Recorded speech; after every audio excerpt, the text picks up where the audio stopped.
Hello दोस्तों, आज हम मेनली बात करेंगे ट्रिपनोसोमियोसिस यानी कि सर्रा सर्रा रोग के बारे में एकदम से विस्तार से जानकारी करेंगे कि सर्रा रोग कैसे होता है, क्यों होता है और क्या क्या कारण है। क्योंकि हम लोग देखते हैं गांव में, देहात में और या फिर ये कहीं भी देखोगे जहाँ पर पशु बंधे हुए हैं तो आप लोगों को सर्रा केस बहुत ज्यादा देखने को मिलेंगे। और एनिमल में सर्रा बहुत ज्यादा होता भी है। और सर्रा रोग पर देखोगे तो आज विस्तार से बात करेंगे और सही सही सा ट्रीटमेंट प्रोटोकॉल का उपयोग करेंगे कि क्या क्या ट्रीटमेंट प्रोटोकॉल का उपयोग करना है, किस प्रकार से एनिमल को हम बचा सकते हैं। इस पर हम एकदम से विस्तार से चर्चा करेंगे।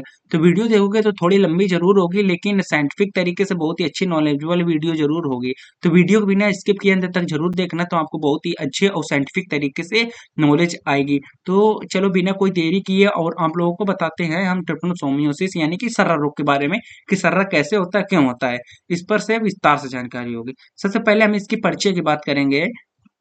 टेप्नोसोमा का जो परिचय होता है, तो इसकी परिचय देखोगे तो यह गाय, भैंस तथा भेड़ बकरियां तथा घोड़ा, गधा तथा खच्चरों में यह रोग ज्यादातर फैलता है।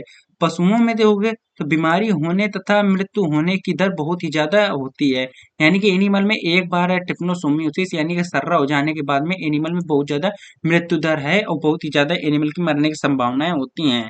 तो इसका कारण क्या है कि एनिमल में टिप्नोसोमियोसिस हो जाता है। तो इसके कारण की देखोगे तो इस रोग का कारण तुम जो देखोगे तो प्रोटोजोआ टेप्नोसोमा की कई स्पीसीज होती है। यानी कि प्रोटोजोआ की कई स्पीसीज हैं और कई बैक्टीरिया जिनके द्वारा टेप्नोसोमा होता है।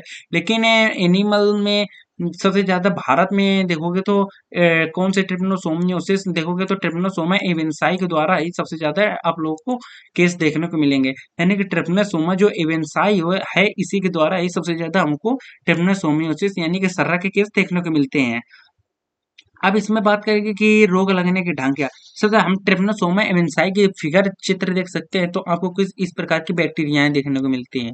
जो यहाँ पर आप लोग बैक्टीरिया का देख सकते हैं कि मैं जहाँ पर एरो कर रहा हूँ, तो ये बैक्टीरिया हमको देखने को मिलती है। एनिमल देखोगे तो बहुत ही ज्यादा कमजोर हो जाता है। इसमें रोग लगने का ढंग क्या है कि एनिमल में किस प्रकार से रोग फैल जाता है इस ट्रिप्नोसोमा का। तो यह रोग देखोगे तो रक्त चूसने वाली मक्खियां जैसे कि सीसी मक्खी, जो कि सीसी मक्खी होती है, द्वारा बीमारी पशु में, स्वस्थ पशु में फैलती है। यानी कि जो सीसी मक्खी होती है यानी कि जो मक्खियां होती हैं वो एक जो इन्फेक्टेड पशु होता है, किस कोई इन्फेक्टेड पशु होता है उसका रक्त चूस के इसे किसी इस एनिमल में चूसने लगती है, या फिर उसे जो इन्फेक्टेड जो मक्खी होती है वो किसी स्वस्थ पशु में काट ले तो उसमें बैक्टीरिया फैल जाता है। तो देखोगे तो नमी तथा गर्म वातावरण में यह जो तो रोग देखोगे तो बहुत ही ज्यादा फैलने की संभावनाएं रहती हैं उसमें, क्योंकि मक्खियां बहुत ही ज्यादा पैदावार होता है और बहुत ही ज्यादा मक्खियों की संख्या भी हो जाती है, जिसके कारण एनिमल में टेप्नोसोमा उस प्रकार के सर्दियों में कम देखने को मिलता है, लेकिन नमी तथा गर्म के मौसम में, बरसात में जैसे बहुत ही ज्यादा देखने को आप लोगों को टेप्नोसोमा की केस देखने को मिलेगा। उसके बाद में हम बात करेंगे कि एनिमल में इसका और भी क्या क्या सिम्टम्स हो सकते हैं और क्या क्या हम इसका वो इलाज कर सकते हैं। तो यहाँ पर और भी लक्षण की बात करेंगे कि इसमें लक्षण क्या होता है। तो लक्षण मेनली देखोगे तो ये गाय भैंस में तीन प्रकार के लक्षण आप लोगों को देखने को मिलेंगे। लक्षण में देखोगे तो अति तीव्र एनिमल को रूप में, एनिमल को बहुत ही ज्यादा मतलब कि तेज रूप से एनिमल में सर्रा हो जाना या फिर बहुत ही तेज लक्षण आना है। इसमें देखोगे तो एनिमल को एक तेज बुखार आता है तथा पशु इधर उधर दौड़ता है।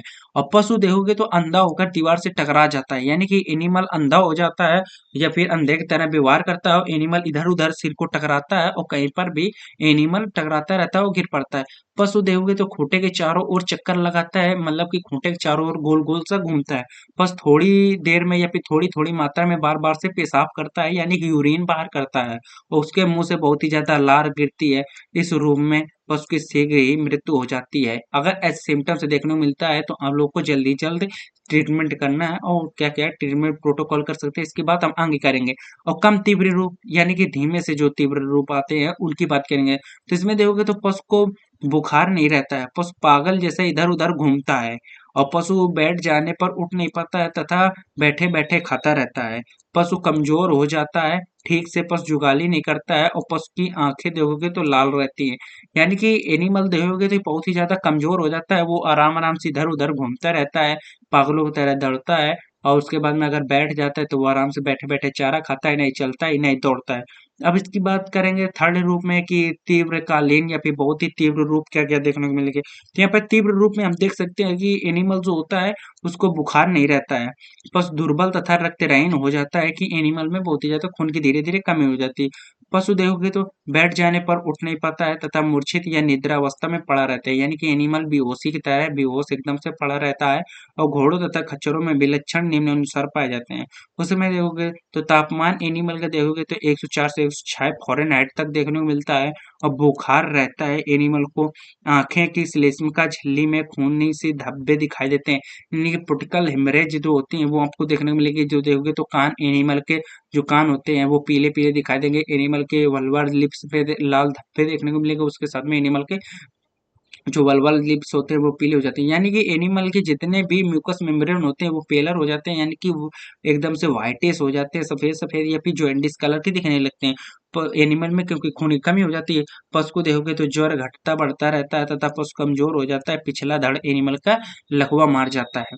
तो अब हमने सिम्टम्स की बात कर ली कि सिम्टम्स ये पाए जाते हैं। अब इसका ट्रीटमेंट प्रोटोकॉल क्या है? तो ट्रीटमेंट प्रोटोकॉल में हम देखेंगे कि क्या क्या ट्रीटमेंट प्रोटोकॉल कर सकते हैं। तो इसमें हम सबसे पहले ट्रीटमेंट प्रोटोकॉल में किसी एक एंटी प्रोटोजोअल इंजेक्शन का उपयोग करना है। सर्रा केस के लिए सबसे बेस्ट इंजेक्शन मैं मानता हूँ बेरिनिल आरटीओ। जो बेरिनिल आरटीओ होती है सबसे अच्छा काम करने वाला इंजेक्शन, इसका 1 शॉट एनिमल को सही करने में बहुत ही ज्यादा आप लोगों को मदद मिलेगी। तो इसके 2 शॉट लगाने पड़ते हैं, सबसे पहले हाफ शॉट लगाते हैं, फिर 4 दिन बाद फुल शॉट लगा देते हैं।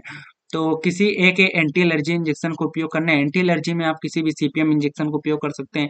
एनिमल में देखोगे तो वो कमजोर हो जाता है, उसका लीवर फंक्शन सही से काम नहीं करता, उसके लीवर फंक्शन के सही से काम करने के लिए किसी एक विटामिन बी कॉम्प्लेक्स इंजेक्शन का उपयोग करना है और किसी एक मल्टीविटामिन इंजेक्शन का भी आप लोग को इस्तेमाल करना है। मल्टीविटामिन में आप उपयोग कर सकते हैं B1 B6 B12 B salt का इंजेक्शन किसी भी उपयोग कर सकते हैं। देखोगे तो एनिमल में क्या होता है कि पेलर मतलब कि व्हाइटिश म्यूकस मेम्ब्रेन हो जाते हैं, तो उससे हमको बचाने के लिए एनिमलों को आयरन सप्लीमेंट्स का उपयोग करना है जिससे कि एनिमल में खून की पूर्ति हो।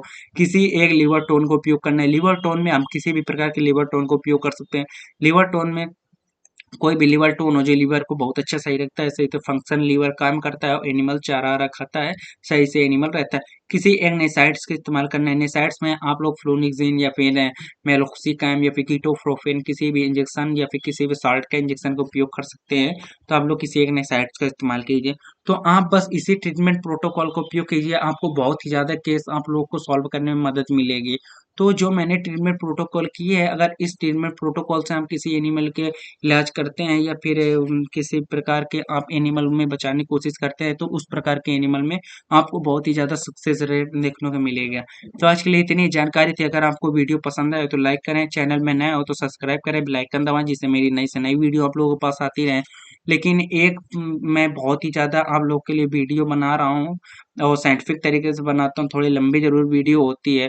लेकिन आप लोग एक भी ना लाइक करते हैं ना सब्सक्राइब करते हैं, तो प्लीज़ एक लाइक और एक सब्सक्राइब सब लोग प्लीज़ करना है। जो नए लोग आ रहे हैं तो वो सब्सक्राइब जरूर करें हमें, और जो रेगुलरली लोग हैं तो वो प्लीज़ लाइक जरूर एक लाइक करें। अगर आप मुझको लाइक करते हैं तो मेरी वीडियो बनाने की बहुत ही ज़्यादा उत्साह मुझे भी बढ़ती है। तो जय हिंद, जय भारत। आज के लिए इतनी ही जानकारी थी।